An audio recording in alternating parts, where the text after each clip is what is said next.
C'est-à-dire que Valdemar Kita, qui a dit avant tout le monde ce qu'il fallait faire, est passé pour un imbécile hier.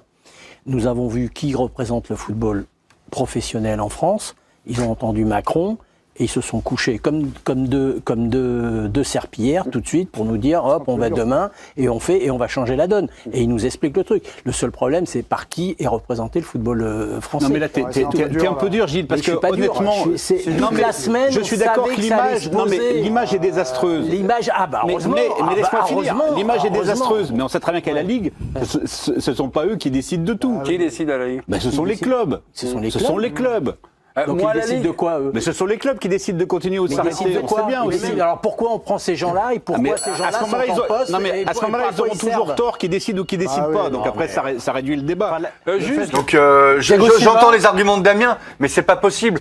Moi, j'ai pas envie de focaliser sur Thiago Silva. Je veux pas dire qu'il est. Il s'est fait transpercer. Le Haaland, il s'est régalé quoi. Marquinhos s'est fait transpercer. Mais aussi, mais tout le monde s'est fait transpercer. Mais là, tu dis, je veux pas focaliser sur Thiago Silva. Mais là,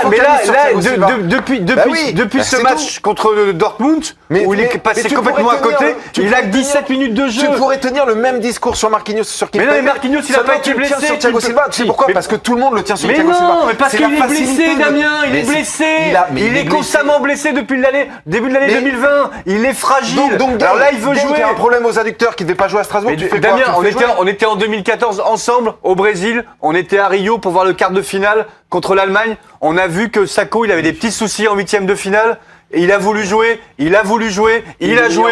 Qu'est-ce qu'il a fait? Une demi-heure, il est sorti, il a foutu.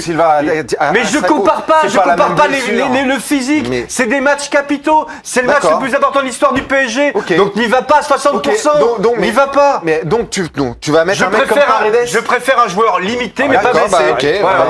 On en reparle jeudi. Non mais la question c'est est-il fautif, c'est pas de Oui, j'ai boulette, compris, mais vous savez qu'il y a une rivière en fait dans l'équipe du soir, c'est une nouvelle émission qui vient de débuter. Ouais, mais il y a une question aussi dessous, tu vois. C'est un contre le coronavirus, mes petits, je vais enchaîner. Là, sa sortie-là, elle est bien ciblée, elle est bien en ligne. Alors ça, il va prendre par contre, je vais te répondre. Il y en a un qui est pas dupe ni rien, qui fait une saison calamiteuse, qui fait n'importe quoi de son club, qui dit pas un mot. Il s'appelle Sadran, il est dernier du championnat. Tous les jours, il doit prier pour que ça soit une année blanche. Et qui reparte en première division. Mais lui, tu l'entends pas. Lui, tu l'entends pas, par contre. Par rapport à ce que